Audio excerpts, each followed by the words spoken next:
राज्य के पूर्व मुख्यमंत्री और भारतीय जनता पार्टी के वरिष्ठ नेता रघुवर दास ने कहा कि राज्य सरकार पेशा कानून को झारखंड में लागू करे। राज्य स्थित पार्टी के प्रदेश कार्यालय में आयोजित संवाददाता सम्मेलन को संबोधित करते हुए रघुवर दास ने कहा कि नियमावली बन जाने के बाद भी क्या वजह है कि राज्य सरकार पेशा कानून लागू नहीं कर रही है। आरोप लगाते हुए रघुवर दास ने कहा कि विदेशी धर्म को मानने वाले लोगों के दबाव में आकर राज्य सरकार जनजातीय समाज और सरना समाज के लोगों के अधिकारों का हनन कर रही है। रघुवर दास ने कहा कि पेशा कानून लागू होने से ग्राम प्रधान और मानकी मुंडा को लघु खनिज और बालूघाट समेत अन्य संसाधनों पर अधिकार मिलेगा, जिससे समाज और गांव सशक्त होगा। पूर्व मुख्यमंत्री ने आशंका जताते हुए कहा कि राज्य में सक्रिय सिंडिकेट और विदेशी धर्म को मानने वाले लोगों के दबाव में सरकार पेशा कानून लागू नहीं कर रही है। पूर्व मुख्यमंत्री ने कहा कि वह राज्य सरकार से मांग करते हैं कि पेशा नियमावली को जल्द से जल्द कैबिनेट में लाया जाए और इसे लागू किया जाए। एक जो झारखंड का ज्वलंत मुद्दा है, उस ज्वलंत मुद्दे पर हमारा जनजाति समाज, आदिवासी समाज 2019 से ही, जब हमारे अबुआ राज्य, इस राज्य का मुख्यमंत्री एक आदिवासी, तो जो पेशा कानून है जो 1996 में भारत सरकार ने लागू की और करीब करीब सभी राज्यों में पेशा नियमावली प्रारूप बनकर उन राज्यों में ग्राम स्वशासन का अधिकार, ग्राम सभा को, और हमारी झारखंड में जो स्वशासन, जिसके लिए धरती आबा भगवान बिरसा मुंडा जी ने अपनी संस्कृति और देश की आज़ादी के लिए, जो हमारे गरीब आदिवासी पूर्वज, चाहे भगवान बिरसा मुंडा हो, सिद्धू कान्हू हो, कोटो हो, वीर बुद्धू भगत हो, फूलो जानो हो, तिलका माझी हो, अनगिनत लोग ने खून बहाया। खासकर भगवान बिरसा मुंडा का एक सपना था, अबुआ राज होगा अपना स्वशासन। और जो झारखंड में प्राचीन काल से रूढ़िवादी व्यवस्था, जो मानकी मुंडा, जो ग्राम प्रधान की जो व्यवस्था, वो व्यवस्था लागू है। तो आज झारखंड पूछता है पेशा कानून कब लागू। आज झारखंड की जनजाति समाज, आदिवासी समाज सरकार से पूछता है कि कब हमको स्वशासन का अधिकार। 5.5 वर्ष पार्ट 1 और पार्ट 2 को मिलाकर माननीय हेमंत सोरेन जी मुख्यमंत्री हैं।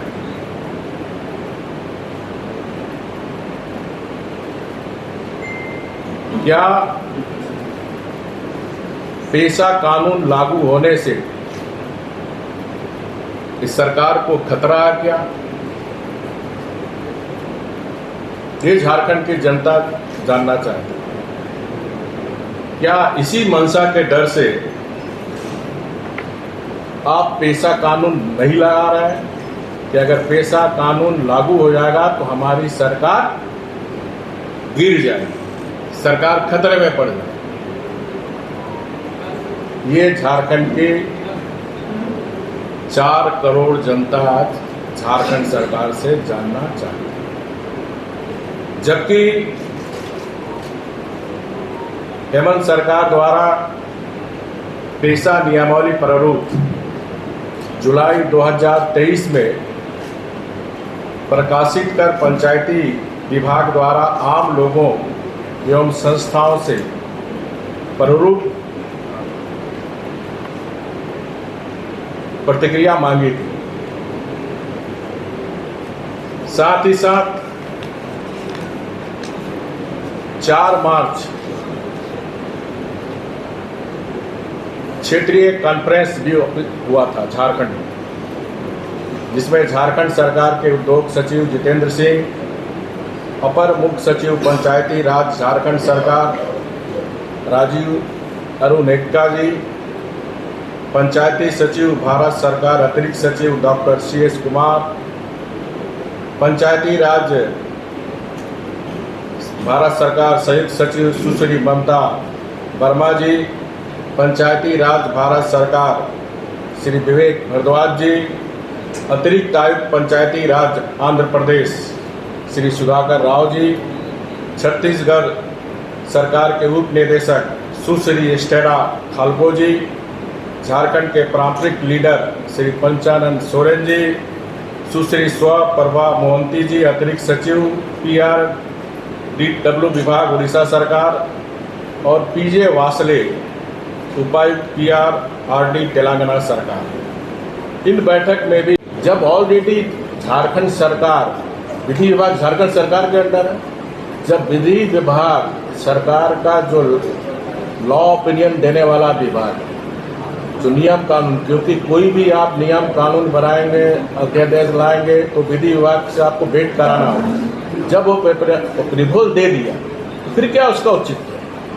इससे साफ जाहिर होता है कि आप पेशा कानून लागू नहीं करना चाहते हैं। विदेशी धर्म के मानने वाले के दबाव में उनको डर है कहीं हमारी सरकार ही खतरे में ना हो। सर, ये एक सवाल आता है कि जैसे मान लीजिए ग्राम प्रधानों को ताकत मिलेगी और जिस गांव में ग्राम प्रधान दूसरा धर्म अपना लिए हैं, उस परिस्थिति में क्या होना चाहिए? फिर यही स्पष्ट है, स्वशासन मैंने स्पष्ट कहा पहले ही कि ये जो निर्वाचन की प्रक्रिया हो, जो परंपरा और रूढ़िवादी नीति के तहत होगा, तो जो हमारा रूढ़िवादी परंपरा प्राचीन काल से चली आ रही है, यही तो विदेशी धर्म वाले को डर है कि हम छट जाएंगे, इनको लाभ मिल जाएगा सरना आदिवासी को, उनका जीवन स्तर ऊंचा उठ जाएगा, तो फिर धर्मांतर का धंधा चलेगा कैसे? प्रश्न तो यही है। वही विदेशी धर्म मानने वाले लोग सड़क पर उतर करके और प्रदर्शन कर रहे हैं, सरना धर्म को लागू हो उसके बाद जाकर। देखिए, आप सब भी पत्रकार हैं, खोजी पत्रकार भी हैं, आप सब भी इस बात से अवगत हैं कि खुद 1961 में हमारे देश के प्रधानमंत्री सरदार जवाहरलाल नेहरू जी थे। 1961 में ही जनगणना से आपको हटा दिया। पहला प्रश्न। दूसरा प्रश्न, क्योंकि 1800 जब देश गुलाम था तो 1871 से लेकर 1991 तक जनगणना आदिवासी के लिए अलग धर्म का कोड था। 1961 की जनगणना में माननीय नेहरू जी ने की टीम ने सरकार ने इस पे हटा दिया। 2011 यूपीए की सरकार थी, जहां कांग्रेस झारखंड मुक्ति मोर्चा यूपीए की सरकार थी। उस समय हमारे सुदर्शन भगत जी MP थे।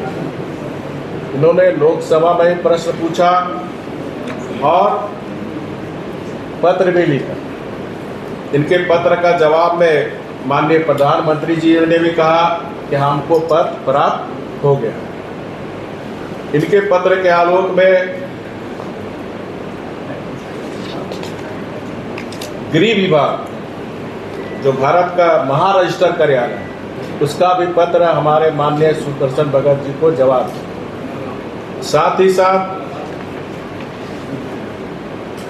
जो B चंद्रदेव राव थे, केंद्रीय मंत्री जनजाति कार्य पंचायती राज, उनका भी जवाब है। अब उस जवाब में क्या है? उस जवाब में इस सबको समझने की जरूरत है, बहुत बेहतर इशू है।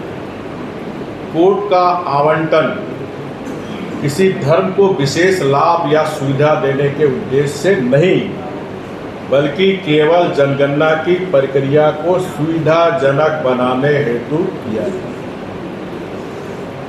इस जनगणना से किसी को लाभ, विशेष लाभ नहीं होने वाला। जनगणना कार्यक्रम में मात्र 6 प्रमुख धर्मों के लिए कोड निर्धारित किए। बाकी अन्य धर्म जो है, वैष्णव, अलग अलग जो धर्म है, पंथ है, उसके लिए अन्य कॉलम रहता है। उस कॉलम में आप सरना मानते हैं तो सरना लिखे। तो 2011 के जनगणना में भी जो सरना मानने वाले लोग सरना लिखे। अन्य धर्म और मत एक ऐसा वर्ग है जिसमें जनगणना के दौरान उत्तरदाताओं द्वारा बताए गए विभिन्न आदिवासी धर्मों, विश्वास और विचारों को वर्गीकृत किया गया। 2001 की जनगणना के अनुसार सरना धर्म को मानने वाले आदिवासी इस क्षेत्र के अंतर्गत बड़ी संख्या में। सरना धर्म को मानने वाली जनजाति मुख्य रूप से उड़ीसा, झारखंड, पश्चिम बंगाल, उसके बाद